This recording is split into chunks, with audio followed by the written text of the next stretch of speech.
Bab pelajaran 3. Uruslah bisnis Anda sendiri. Dalam buku Rich Dad Poor Dad, karya Robert Kiyosaki, menekankan pentingnya fokus pada pengelolaan aset pribadi untuk membangun kekayaan jangka panjang.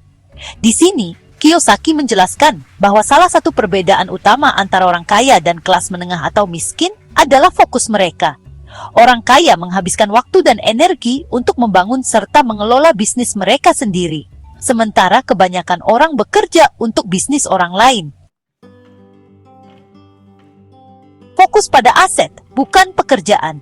Fokus sistem pendidikan kita sekarang adalah menyiapkan anak muda untuk mendapatkan pekerjaan yang baik dengan mengembangkan keterampilan akademis. Hidup mereka berputar di sekitar upah mereka atau seperti diuraikan sebelumnya, kolom penghasilan mereka.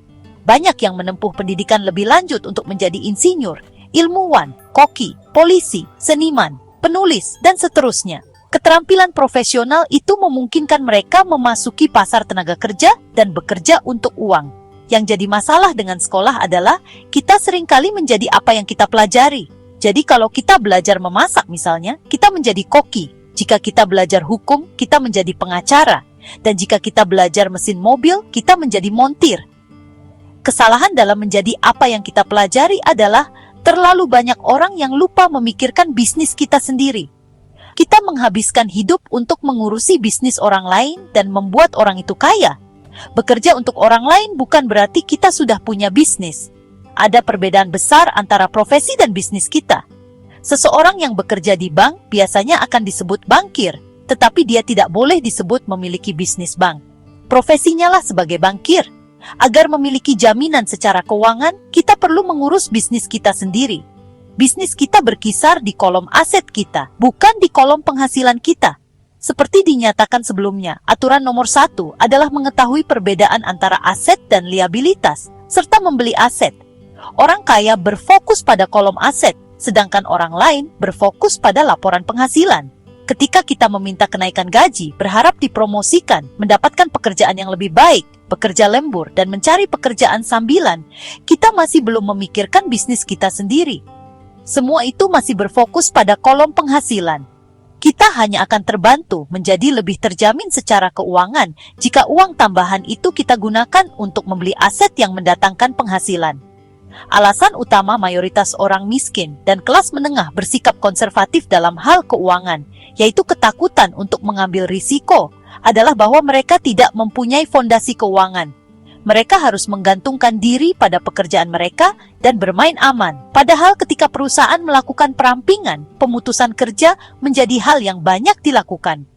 Jutaan karyawan yang menganggap rumah, mobil, dan barang-barang mewah lainnya sebagai aset, ternyata telah menelan mereka hidup-hidup dan menggerogoti uang mereka setiap bulan. Peralatan golf di garasi seharga $1.000 kini tidak senilai $2 lagi. Tanpa jaminan kerja, mereka tidak punya apa-apa untuk bersandar saat jatuh.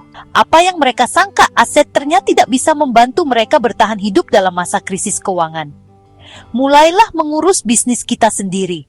Pertahan pekerjaan kita, tapi kita harus memulai membeli aset real, bukan liabilitas atau harta pribadi yang tidak memiliki nilai real, begitu berada di rumah kita. Mobil baru kehilangan hampir 25% dari harga yang kita bayar saat pertama kali mengendarainya meninggalkan showroom. Ini bukan aset yang sebenarnya, sekalipun bankir mengizinkan kita mendaftarkannya sebagai aset. Harga tongkat golf baru kita yang terbuat dari titanium dan kita beli sebesar $400 akan menjadi $150 begitu kita menggunakannya. Jagalah pengeluaran kita tetap rendah, kurangilah liabilitas kita, dan rajin-rajinlah membangun dasar aset yang solid. Bagi orang muda yang belum meninggalkan rumah, sangatlah penting bagi orang tua untuk mengajari mereka perbedaan antara aset dan liabilitas. Ajari mereka supaya membangun kolom aset yang solid dan supaya tidak menggantungkan diri pada pekerjaan, serta membeli segala sesuatu secara kredit, sehingga akan menghindari mereka untuk tidak terperangkap dalam posisi keuangan yang berbahaya. Ada begitu banyak pasangan muda yang menikah, terperangkap dalam gaya hidup yang tidak akan memungkinkan mereka keluar dari utang sepanjang masa kerja mereka. Ada beberapa kategori aset real yang bisa kita bangun, yaitu 1. Bisnis yang tidak menuntut kehadiran kita.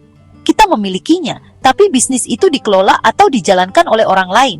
Jika kita harus bekerja di sana, itu bukan bisnis, itu menjadi pekerjaan kita. 1. Saham. 1. Obligasi. 1. Real estate yang mendatangkan penghasilan. Surat utang. 1. Royalti dari properti intelektual seperti musik, naskah, dan paten. 1. Segala sesuatu yang memiliki nilai, mendatangkan penghasilan atau pertambahan nilai, serta mempunyai pasar yang siap. Berinvestasilah pada hal-hal yang kita sukai. Karena kalau kita tidak menyukainya, kita tidak akan berusaha menjaganya. Jika kita berinvestasi di real estate, kita harus pastikan kita memang menyukai bangunan dan tanah. Jadi, ketika masalah muncul, masalah itu tidak akan terlalu buruk yang sampai-sampai mengubah kecintaan kita pada real estate. Orang yang membenci real estate sebaiknya tidak membelinya. Hampir di setiap jenis investasi ada risiko. Namun, risiko itu bisa kita singkirkan bila kita menyukai investasi itu, memahaminya, dan mengetahui permainannya. Berinvestasi di properti bisa kita mulai secara kecil-kecilan, serta terus meningkatkannya menjadi properti yang lebih besar. Menahan properti selama kurang dari 7 tahun memungkinkan harganya akan naik secara dramatis. Kita bisa memulai sebuah usaha, tetapi kita harus pastikan bahwa kita memang menyukai menjalankan sebuah usaha. Banyak orang takut membuka usaha dan menyebutnya berisiko, dan memang betul. Namun risiko itu bisa kita singkirkan bila kita menyukai jenis usaha tersebut, memahaminya, dan mengetahui permainannya. Jadi sebaiknya kita harus sungguh-sungguh mempunyai hasrat untuk memiliki usaha jika ingin memiliki usaha sendiri. Bila tidak begitu, tetaplah bekerja dan mengurus bisnis kita. Mengurus bisnis di sini maksudnya adalah membangun dan menjaga kolom aset kita tetap kukuh. Kalau ada uang masuk, jangan biarkan uang itu keluar. Berpikirlah seperti ini. Begitu uang masuk ke kolom aset saya, dia akan menjadi karyawan saya. Hal terbaik tentang uang adalah dia bekerja 24 jam sehari dan bisa bekerja untuk beberapa generasi. Tetaplah bekerja, jadilah karyawan yang bekerja keras dan berprestasi.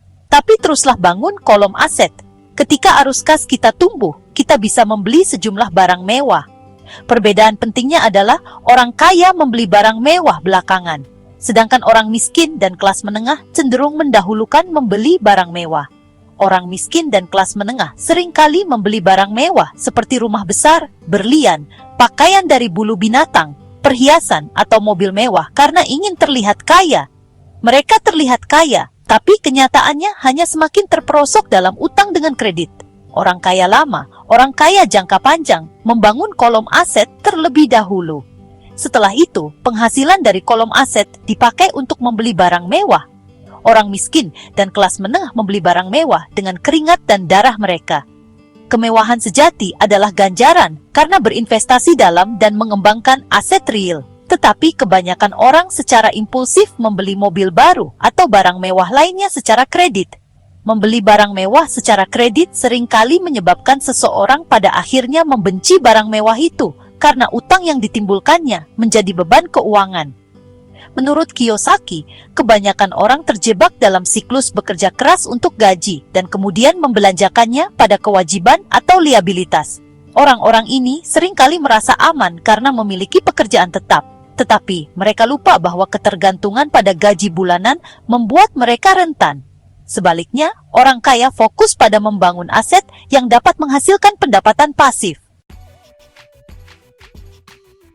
Mengurus bisnis kita sendiri. Ayah kaya mengajarkan Kiyosaki untuk selalu berpikir seperti pemilik bisnis, bahkan ketika ia bekerja untuk orang lain. Ia menjelaskan bahwa tujuan akhir adalah membangun bisnis sendiri yang dapat memberikan kebebasan finansial. Mengendalikan pengeluaran kita. Salah satu pesan penting Kiyosaki di sini adalah pentingnya mengendalikan pengeluaran. Kiyosaki menyebutkan bahwa banyak orang cenderung meningkatkan gaya hidup mereka seiring dengan peningkatan pendapatan. Hal ini membuat mereka tetap berada dalam siklus kerja untuk uang. Untuk membangun kekayaan, seseorang harus disiplin dalam mengelola pengeluaran dan berfokus pada investasi dalam aset. Kiyosaki juga menekankan pentingnya menabung untuk investasi, bukan untuk pengeluaran konsumtif. Dengan cara ini, uang yang dihemat dapat digunakan untuk membeli aset yang akan menghasilkan lebih banyak uang di masa depan. Mulai dari kecil, Kiyosaki menyarankan untuk memulai dari langkah kecil ketika membangun bisnis atau portofolio aset. Ia mencontohkan bahwa ia memulai dengan membeli properti kecil yang menghasilkan pendapatan sewa. Dari situ, ia belajar bagaimana mengelola properti, mengatasi tantangan, dan akhirnya mengembangkan bisnisnya. Jadi, bab uruslah bisnis Anda sendiri, menekankan bahwa kunci untuk mencapai kebebasan finansial adalah dengan fokus pada membangun aset yang menghasilkan pendapatan pasif. Kiyosaki mendorong kita untuk melihat pekerjaan kita sebagai langkah awal, tetapi tidak sebagai tujuan akhir. Dengan mengelola pengeluaran, berinvestasi dalam aset, dan terus belajar tentang keuangan, siapapun dapat mulai membangun bisnis mereka sendiri. Di sini Kiyosaki memberikan panduan praktis bagi kita yang ingin keluar dari siklus gaji bulanan dan mulai mengambil kendali atas masa depan finansial kita. Kiyosaki mengingatkan bahwa kebebasan finansial tidak datang dari bekerja lebih keras, tetapi dari bekerja lebih cerdas dan berfokus pada apa yang benar-benar penting, aset yang menghasilkan pendapatan jangka panjang. Untuk mendapatkan buku Rich Dad Poor Dad karya Robert T. Kiyosaki, klik tautan pada deskripsi video ini untuk melakukan pembelian secara online di bellbook.com. Bellbook.com adalah toko buku online yang sudah berdiri sejak tahun 2009 dan melayani pengiriman ke seluruh wilayah di Indonesia.